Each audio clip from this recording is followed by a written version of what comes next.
Hello again, and you're welcome to the Master's Voice. This is Celestial, and I welcome you back to this channel. Today, I have a very short prophecy. It's probably just going to take only a few minutes. It is linked to the prophecy about Russia that I gave yesterday, the video North, and I recommended at the bottom of that prophecy two other prophecies that you could go and look at on the blog, the Master's Voice. The details will be in the description box. And those prophecies are D-Day, and the other one is Enemy at the Gates. So I said that I would try and get the prophecies out by theme, or alternatively, I will make the videos as I feel the Lord leading me. And at this time, He's still saying to continue with further revelations about Russia and Chinese invasion that will come to the United States in the future. There is a page on the blog called America, Oh America. That's the name of one prophecy. And it would be very helpful if you would visit that page and read, because I know that as Americans, we're struggling with this. It's, why are we being judged in this manner? Why such a harsh judgment from the Lord? I've seen several people saying on the internet where other people have prophecies. I've seen the comment sections where people always say America's sin is no greater than anybody else's sin. You know, why is America always getting picked on? And I find this very strange, because as my mom says, when it's time to get the blessings, everybody wants to be number one. But when it's time for punishment, then everybody disappears. Everybody vaporizes.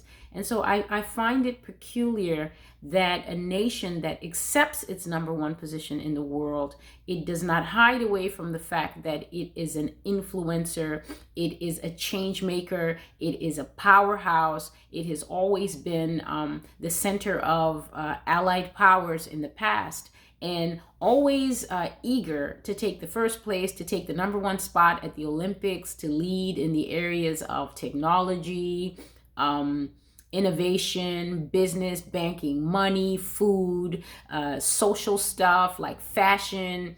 The United States has always been the change maker. However, not all of her changes have been righteous. This nation has actually sacrificed almost all of her morality and given herself over to the spirit of lawlessness, which we know is nothing but the spiritual personification of Satan himself. There are things in this nation that are an absolute curse upon the nation. I've mentioned some of those things: abortion, homosexuality, the rise of a very powerful feminist narrative, as well as abdication of the role of manhood and fatherhood, that have really tilted and twisted and turned, in a very powerful sense, the face of America from her maker. We should understand something. When God creates something, He always says that it is good. And also, when the Lord gazes upon His creation, it's supposed to bring Him joy. It's supposed to bring Him peace. We should not have, how can I put this? We should not have an understanding of God as separate from His creation. All of the creation dwells within the Father. You know, God feels the ocean, and He feels the trees. He feels when the environment is not taken care of. He feels when any one of us is sick. When our bodies are not well, we are intimately and intricately connected to Him, and God feels all we feel. And so you have to understand that when we become degenerate, right? When we devolve from the highest apex of what we should be, and we begin to slowly subside into darkness and wickedness and abomination, we do not resemble the Maker anymore. When He gazes at us, He can no longer see the face of Jesus in us. All He sees is this horrifying, twisted image. There's this antique story that I really love, and the synopsis of it is this young man called Dorian Gray commissions a painting, and I seriously don't know who paints this painting for Dorian. I have questions about that. But what happens is that Dorian Gray's painting is somehow alive, right? It's somehow a representation of Dorian, even though it's a still life. But then in his real life, Dorian Gray begins to make some seriously, at first, trade-off decisions, and then some very questionable choices, until Dorian eventually becomes wickedness personified. But what Dorian doesn't want anybody else to know is that by some strange twist of fate, Dorian's picture begins to reflect all of the ugliness of Dorian's real life. So in real life, Dorian is not changing. He's just making these really bad, progressively more wicked and evil decisions. But what's happening in Dorian's private study, and the reason he actually has to cover his photograph, is because every single bad decision that he makes becomes reflected in the image's face. And at the end of the story, it's a twisted, gnarled, wicked old man staring out at still young, still fresh and vibrant Dorian. And in a strange way, that's what the United States is like. It looks amazing. Oh my goodness, nobody can make a promo or a music video or a movie, Fast and Furious Part 29 or whatever part they're on right now. No one can make promotional material like the U.S.A. But when God looks at her, God is already seen. I won't even say starting to see. God is seeing nothing but the true picture. He sees the hurt. He sees the rapes. He sees the human trafficking. He sees the skyrocketing opiate and drug addiction. He sees the wickedness in leadership. He sees the things that they do. Some of the things that I have in the prophecies, honestly, brothers and sisters, I've received prophecy. I've written the prophecy real time as the Lord was speaking to me.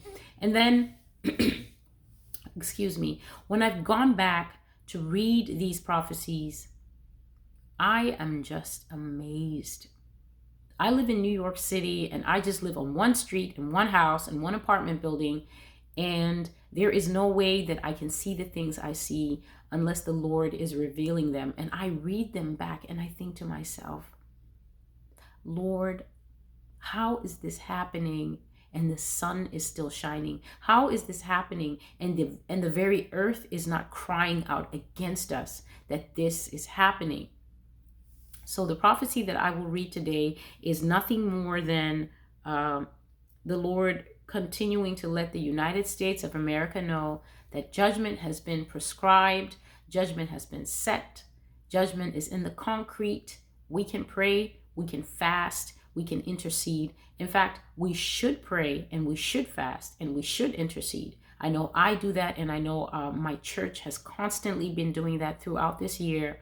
However, judgment has been set.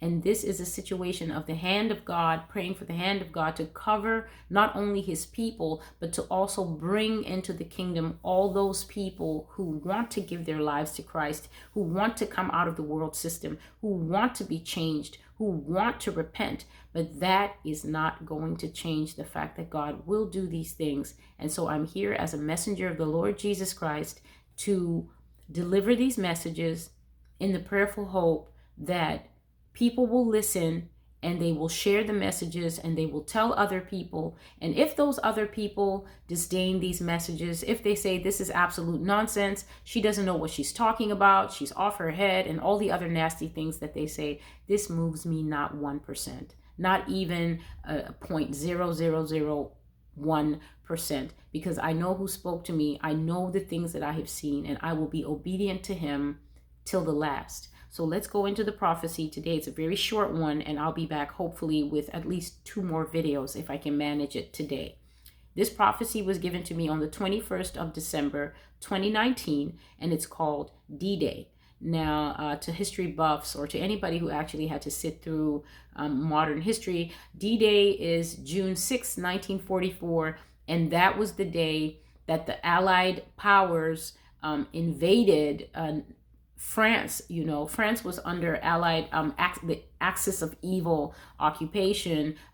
What's his name? Hitler had spread like a cancer all across Europe, and he had taken over France, even though it wasn't a complete takeover, because if you know the French, they're not just going to sit there and let anybody walk all over them. So of course there were pockets of resistance and things like that, but for the most part the nation was occupied by the Nazis. And D-Day was the day that it was a pivotal shift in the 1944 Second World War. And that's why today we use the phrase D-Day to mean a day of a huge operational shift, or a day of major change. It's the day of an ultimatum. And so this prophecy is entitled D-Day, and it's very short. And I read, "This is the word of the Lord. D-Day shall be once again. Terror and unpreparedness revisited, this time on you, America.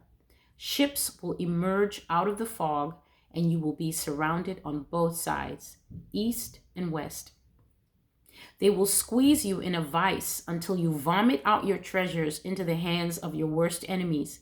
You will bow down before them in servitude and become slaves. If you think this is a joke, wait and see. D-Day revisited. Wait and see." So that's the entire prophecy. And I made a note here. It says this prophecy refers to a seaborne invasion by sea, a huge force of soldiers, allies working together for a common goal, and a decisive military blow struck against a common enemy. But most of all, this prophecy refers to a surprise.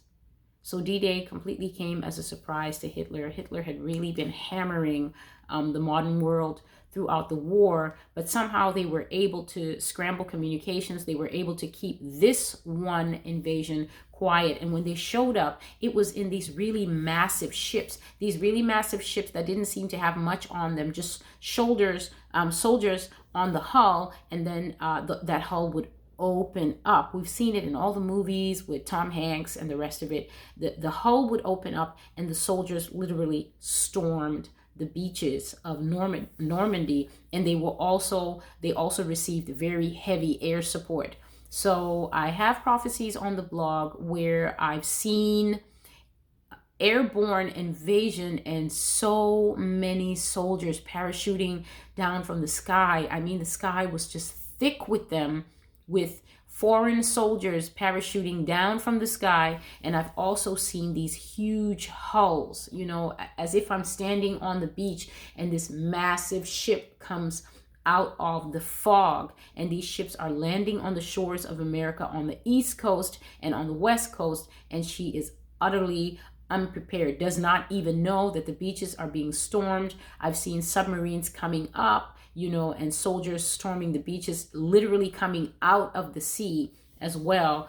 And the understanding that the Lord has given me, actually the clear thing that he has said, is that this will be China and this will be Russia with their allies coming to invade the United States. So that's the prophecy for today. I'll be back shortly with another video. This is Celestial. You can find all the information about this ministry in the description box below. Thank you for watching. Please subscribe. Please share these videos. Please put your notifications on. If you're a blog user, I've put up a post that just simply says YouTube. So please be in that habit of checking that page at least once a day. And at the very bottom, you'll start to see a growing list of the videos that I've made so that you can keep up to date with what's going on. If you don't have notifications on, you can check there and see if I've put up another video. Thank you so much for tuning in, and I will be back shortly with another video. Goodbye.